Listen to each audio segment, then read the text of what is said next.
আলাইকুম গাইস। এই যে আমার রাতের খাবার তৈরি হইতেছে, দেখছেন?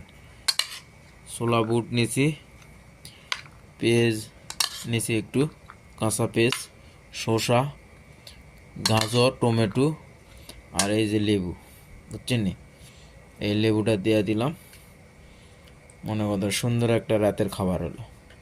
এটা কিন্তু সস্তা খাবার, দামও যে বেশি তা না, ঠিক আছে? দাম কিন্তু বেশি না, অনেক সস্তা খাবার, ঠিক আছে?